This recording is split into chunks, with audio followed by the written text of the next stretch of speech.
The weight room in the basement of T. Boone Pickens Stadium is fairly empty on May 14th, 2024. Only a few Oklahoma State Cowboys were getting workouts in, either lifting weights or jumping rope. It was the calm before the competition storm. The very next day, the place was packed with athletes attempting to max out. Ethan McGuire was one of them. I did bench press, squat, and now deadlift. How do you think you've done so far? I would say probably mid. I'd say there's some stuff that I got to work on, but I think I did good overall. Harsh critic. What do you need to work on? Probably having more practice in like squat and bench press would be nice. Ethan isn't a member of the Cowboy football team or any other OSU sports squad. He's a member of Broken Arrow's Special Olympics team. What I like about Special Olympics is that it shows you that you can be yourself. Like, since I'm an athlete, of course, it shows that we can do a lot more things than other people think that we can do. And it shows the world that we are able to accomplish great things too. Your athletes are on the light bench. The guy you hear yelling instructions is helping these Olympians achieve powerlifting prowess while controlling the chaos in the weight room. Stay in order. Rob Glass is kind of a big deal around these parts. He's Oklahoma State's assistant athletic director for speed, strength, and conditioning. This gym is his second home. Rob's whole job is producing athletic specimens for the Cowboy football team. But on this day, you see Coach Glass's true character. I look forward to it. I mean, for me, it's one of the best days of the year. This is who he is. That's what he's all about. That's him getting to express the things that are of importance and value to him. Welcome to BYU Radio's Big Stories, telling the amazing and inspiring tales from the Big 12 and beyond. I'm your host, Cleon Wall. Our episode, Rob Glass, Guide to Greatness. Well, as always, excited to be here, and this means that we're close to football. So we've got at the 2022 Big 12 Football Media Days, Oklahoma State head football coach Mike Gundy was peppered with questions about the University of Oklahoma leaving the conference, expectations for quarterback Spencer Sanders, and how he's been able to maintain long-term success in Stillwater. Then a reporter asked him about Rob Glass. Head football coaches don't usually get a ton of questions about their strength and conditioning coaches, but Rob had just received a hefty raise. Rob Glass could very well be the single most important part of Oklahoma State football, and that's including the head coach. I'm not with the team 11 months out of the year. Coach Glass has interaction with them pretty much face-to-face 11 months out of the year. When Chad Weiberg and I were talking about the financial structure of the employees in my building, I mentioned to him that he is the most important person in our building. And Chad said, well, then we need to make him the highest paid strength coach in the country. I said, I think $1 million would do it. I don't want Rob Glass to come to me and ask for a raise, which he never has. When I talked to him, he didn't seem like someone who would demand more money or flaunt his millionaire status. He seemed like a down-to-earth guy who hoped to answer all of my questions. My memory at 62 years of age is not as good, so I'll try to remember. You could describe him as a humble helper. He really does care about this sport and like wanting to help people improve and develop people, anything they want to get better at. Wouldn't be here without him. I get a lot of credit for what I do, but I'm only doing what I've been taught by Coach Glass. These guys would know. They're just a sample of the football players Rob has helped to reach athletic immortality on the field and stability off of it. We have a kind of a mantra here where we talk about the player and the person, where it's, we've got the guy half the helmet on, half the helmet off. We're also trying to bolster them and help build their tool chest, if you will, so they can flourish in society. He's 110% behind everything, and he'll help push you and drive you to become a better person and help accomplish your goals. We're trying to build resiliency. So to me, that's a form of mental health. That's mental stability. If I can build resiliency in our athletes, hopefully that resiliency will also transcend to later in life. Rob's enormous influence on Oklahoma State's football program and strength training nationwide almost didn't come to pass. When the Newkirk, Oklahoma native was young, he knew he would go to school at Oklahoma State University. Really, for me, my parents had gone to school here, so growing up, that was pretty much kind of a given. If you want to go to college, this is pretty much where you probably ought to go. And coming down and just attending events occasionally gave me an opportunity to see the university. What Rob wanted to do academically once he got to Stillwater was a mystery. I really didn't know what I wanted to do. I started off in the business college and actually I have a bachelor's in business administration. But sports was his passion, so Rob tried walking onto the baseball team. That didn't go so well, but Coach Gary Ward is a tremendous coach, but he asked me if I would stay on as a student assistant. And so that kind of got me involved in athletics. So then I started to look at the coaching side from there. That's when he met the future quarterback and head football coach of OSU. At that time, Mike Gundy was a high school senior, and Oklahoma State was recruiting Coach Gundy. The football program was, but Mike was also a baseball player, so they asked the baseball staff to get involved in the recruiting. And Coach Ward kind of asked me to be involved in that. So I ended up meeting a recruiting coordinator, Gordon Whitener, with the football program. And he said, well, you want to get into coaching, why don't you come over here and help us? So I made the transition from baseball to football. Rob continued his education and career as a graduate assistant working with the wide receivers. Within a few years, some pivotal things happened in his life, and they all revolved around Jerry Schmidt. And Jerry came in to be our strength coach for about a year.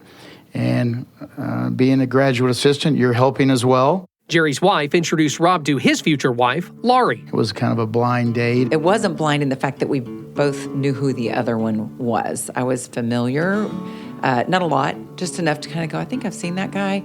It's funny that from the very first time I saw her, I said, that's the girl that I think I want to marry. I don't know if she'll agree to it, but I think that that'd be the one. He was just a little bit introverted and quiet when we met, and so that was probably the reason for my question mark on the second date, but he opened up on the second date. He was genuinely nice and thoughtful and kind.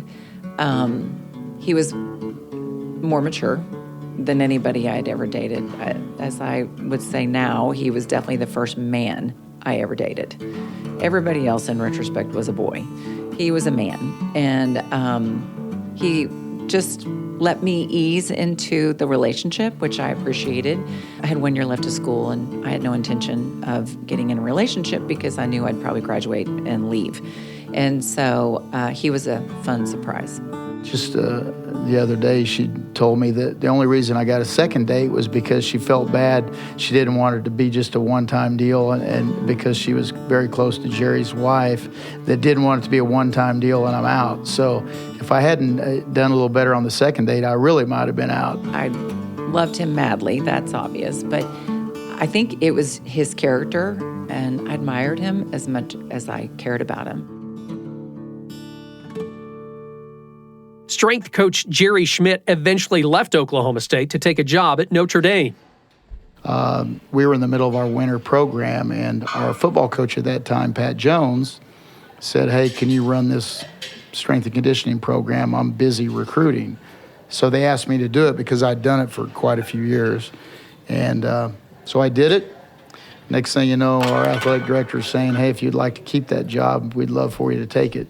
So that's kind of how the journey started. Did you feel like you knew what you were doing when you were hired full-time, how to run the program?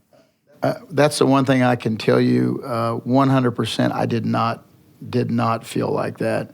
And I really believe that that was a good thing, because the one I always tell people when we go out and speak and do different things, the one thing that I knew is that I didn't know. So for me, I really wanted to try to go out and learn as much as I could about the profession. And our profession has changed so much. I mean, it's back in the late 80s, early 90s, you were just trying to kind of get your athletes a little bit stronger on a couple lifts and try to keep them fit. the speed development, the mobility, the nutrition, the recovery, regeneration, all these other hats that we wear now, those really weren't part of what we were tasked to do at that time. But it's been a fantastic journey. While Rob was learning the ropes of being a good strength coach, he was approached about another coaching opportunity. My first exposure to the state Special Olympics and the powerlifting happened, I think, back in like 1989, if I remember correctly. It's been so long ago. But at that time, the competition was held at a rec center here on campus, and we would haul our weights over to the rec center to host the competition. They had reached out because they were trying to find the correct weights that we had, and there was a little bit of a transition in the rec center, so they were a little bit short. So one of the gentlemen who was involved, who's now since passed, reached out to me and asked if I would be able to help them out. Who moved it over? Did you have people here on campus do it, or did you recruit football players or people like that and say, hey, could you help us move these weights over there? Actually, between our staff and a lot of players that are around in the month of May, the month of May is a kind of a gap between the spring semester and our summer session. But we have quite a few athletes that stay around, so finding help wasn't hard at all. They love participating and being involved. What was that first experience like for you when you helped out with that competition back in the 1980s?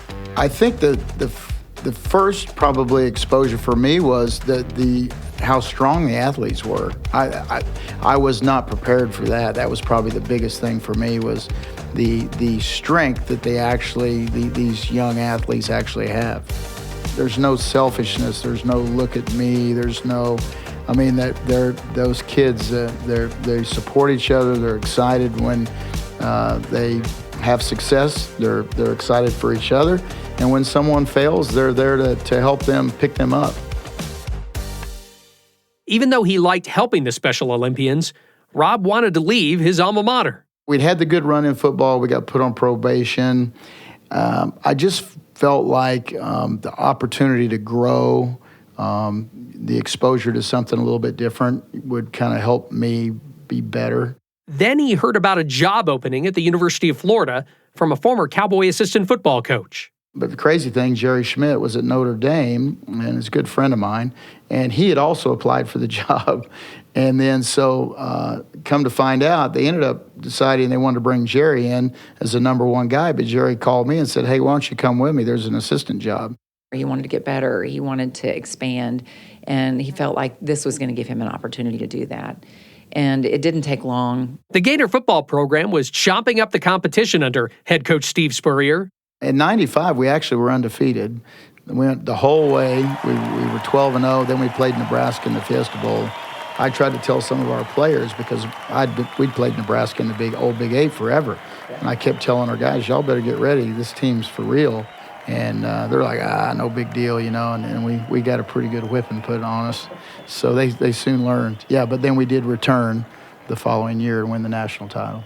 The championship was nice for Rob's resume, but the knowledge he picked up from other Florida coaches was invaluable. Andy Brandy was a phenomenal tennis coach. How he managed his team, how he did the recovery and restoration. He was, miles and light years ahead of other coaches at that time. And our track coach, Mike Holloway, he's an Olympic coach. And just the speed development, you could go down and pick those guys' brain, and I could learn so much from all of those guys that I had brought back and put into our program. Rob eventually became one of the more respected strength coaches in college football. This is a guy that's very demanding without being demeaning.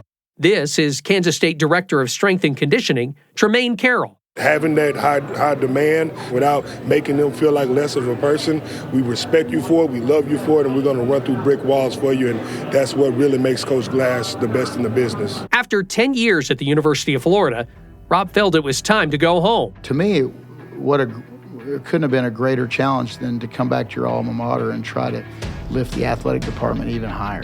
And bless the lives of so many Cowboy football players and Special Olympians. This is Big Stories from BYU Radio. Hey everyone, Cleon Wall here again. I'm inviting you to check out another BYU Radio podcast. It's called Deep Blue. It's where you get the true stories of BYU athletes and coaches from their own mouths. It's hosted by my colleague Jason Shepard. Last season, they had great interviews on Deep Blue, including Cougar quarterback Gary Bohannon. He teared up quite a bit talking about his son and what it means for his boy to watch his dad play. Also, BYU swimmer Jordan Tiffany, who quit swimming due to mental health struggles.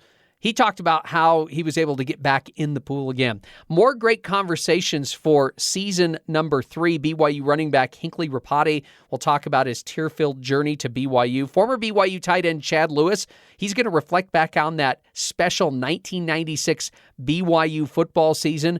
And BYU basketball players Richie Saunders and Fousseyni Traore discuss their unique relationship. It started way before they got to BYU. Please subscribe and listen to Deep Blue with Jason Shepard wherever you get podcasts, or check it out on the BYU radio app. This is BYU Radio's Big Stories episode, Rob Glass, Guide to Greatness. Rob's office is full of pictures. Some are of his sons. My oldest, Garrison, working on his MBA at Columbia in New York City right now. My youngest, Jared, works in private equity in Dallas. They're both finance guys. They got their mom's genetics on the banking world. But he also has a lot of pictures of football players he's helped as a strength and conditioning coach at Oklahoma State and the University of Florida. Have a couple Heisman Trophy winners back there at Sanders and Danny Warfel. Just over the years, some different Sports Illustrated covers of guys that I've worked with over the years. This is the 96 national championship team in the Superdome when we beat Florida State. That 1996 Florida Gators national championship team was one of Rob's professional highlights. It's interesting as you move through your career, you have different perspective. And for me, we had experienced a lot of success. I don't want to say it was easy, because that's not the right word to use, but we'd experienced a lot. He spent 10 years helping the Gators get stronger while learning from the best how to build better football players. Then Mike Gundy was named the head coach of OSU's football team. The two had history. Gundy was a former gunslinging QB for the Pokes, and Rob helped to recruit him to Stillwater. Coach Gundy called and asked me to come back. As my wife can attest, we did have some conversations about that, yeah, I mean, there's a little bit of a risk. After discussing it, we prayed about it. I said, when you go in there, you trust your gut, and I'll follow. Then I cried when he told me that he resigned. But it was the right call. It was the right call. But the great thing, I think, was T-Boone Pickens made a huge commitment financially to the whole lot, university and the athletic programs, but just me individually calling and saying, hey, I want to put a weight room together, a strength and conditioning program that is on par with the best schools in the country. And you just tell me what we need to do. So this room is a little over 20,000 square feet. It's multifaceted, so we can do speed development, training, mobility work. We can also do our normal strength training. We also have yoga classes in here. So we have a lot going on. The weight room also appealed to Special Olympics Oklahoma.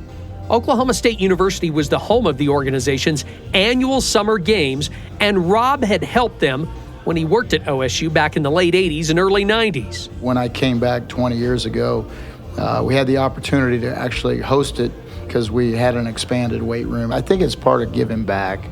And we've got a great facility that our athletes are able to train in. And I just want to let these young athletes have an opportunity one day to experience what our athletes experience on a regular basis. Rob not only opened up the facility for Special Olympics, but took charge of the event, picking up friends along the way. The biggest thing is you'll see a tremendous amount of passion and just love for competition, and essentially competition in its purest form.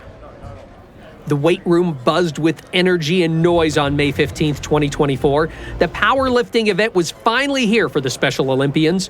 Rob Glass oversaw the proceedings with a group of volunteer judges. The athletes gathered around different squat racks, ready to crouch down with a bunch of weight on their back. As fans and family cheered each contestant, The judges watched carefully to make sure the athletes did the necessary elements to complete the task. If they made a mistake, those same judges chatted with them about improvements. You've already met a few of the volunteer judges. I just go by True. Trumain Carroll is a former Oklahoma State football player. His senior year was Rob's first season back with OSU. It was also the first time he helped the Special Olympians from the great state of Oklahoma. That's back when it was at the annex over at the Colvin Center, which is the on-campus recreation center.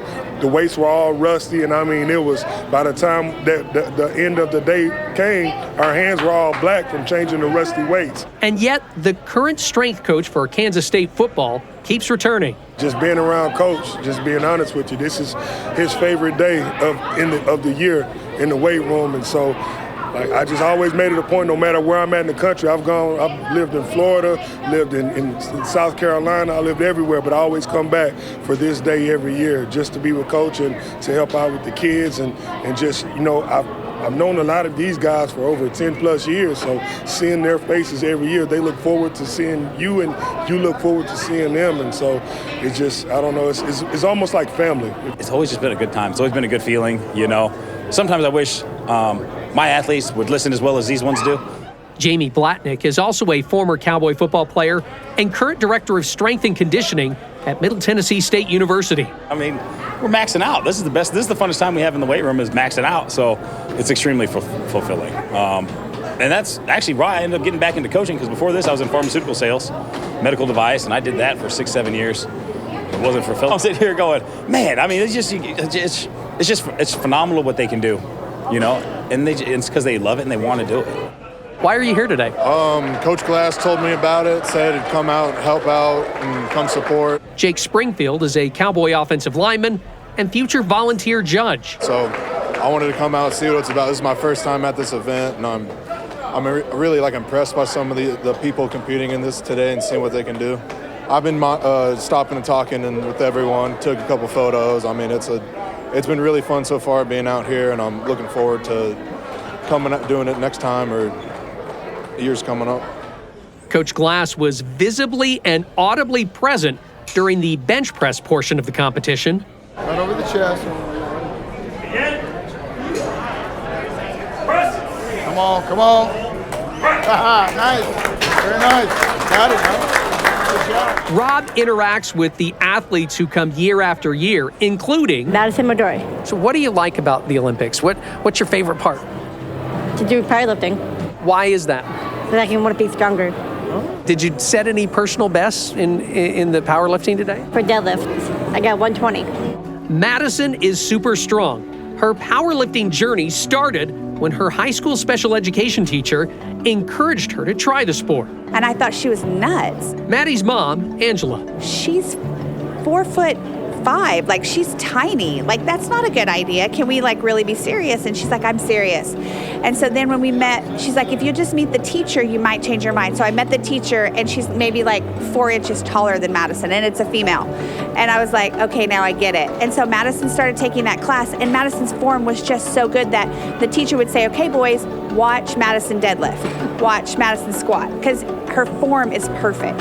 So it just kind of started there. And then once she started doing it and winning and just realizing being healthy, she's a full-time athlete. It's year-round for us. She's sometimes not very fun to live with because she's all about training, especially once January hits, we're in full training, getting ready for summer games. Madi is a very accomplished lifter, and she's been to the World Games herself. And so she was somebody that's been coming back for years, and we just kind of developed a friendship while she was competing. Well, then one year she just said, will you come play bocce with me?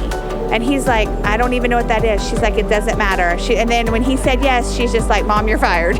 Let's just say the first year it was a big learning curve for me. I'd never really played, but she was coaching me up on it and how to score and what we needed to do and the strategies. There's a lot of strategy, and it is very competitive, and these kids don't play around. So the first year, we got silver, and then the second time around, we ended up getting the gold medal. For him to just say that he would do that with Madison really meant a lot. So that just tells me the kind of person that he is.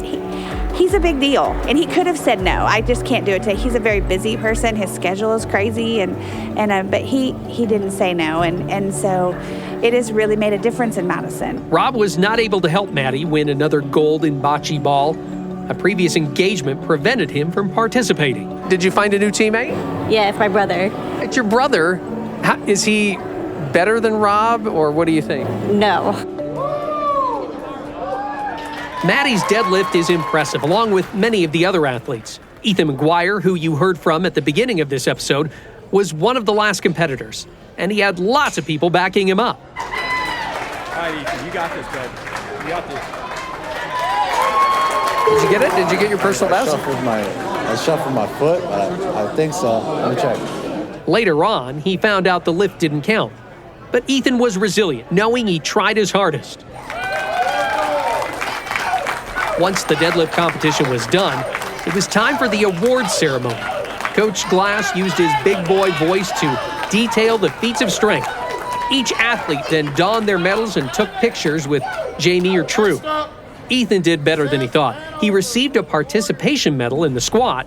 The gold medal in the bench, the gold medal in the deadlift, and the silver in the overall combined. Madison Madory was one of the top competitors. Okay, you got a first place medal in the squat, first place in the bench, first in the deadlift, and first overall. Roman Shawless of Special Stars Mays County finished first in his weight class. What's next for you? Maybe one day possibly go to nationals and maybe even get out of the U.S. and compete on a global scale. Honestly, I wouldn't have a lot to do if it weren't for Special Olympics. It gave me a lot of opportunities I have now in life. And Rob Glass helped in that journey, just like he's helped so many other athletes and athletic trainers. What impact has Special Olympics had on you, this competition? I think the big takeaway for me is it kind of helps keep you grounded, to realize how fortunate we are to be able to operate in our collegiate environment, and sometimes we take things for granted, you know, the high-level athletes. It puts things back in perspective of really what competition and athletics really initially was all about. That's why I go back to talking about how pure it is. For these kids, it's the Super Bowl. This state powerlifting meet, and it's everything to them. But the biggest thing is it's just their love for competition and their passion for each other. And so to me, to answer your question, it really kind of puts things in perspective. And it's also an opportunity to give back and let these kids share in some of the things that we're fortunate to be around. As I left the weight room, I understood why this is Rob's favorite day of the year. It's smooth. The kids love everything. And so that piece it really, you look forward to it. Rob Glass, Guide to Greatness, was produced and written by Whitney Sheffield and Cleon Wall. Music and post-production by Kevin West. Make sure you watch BYUTV's Big Stories by logging on to BYUSN.com. Big Stories is a production of BYU Radio.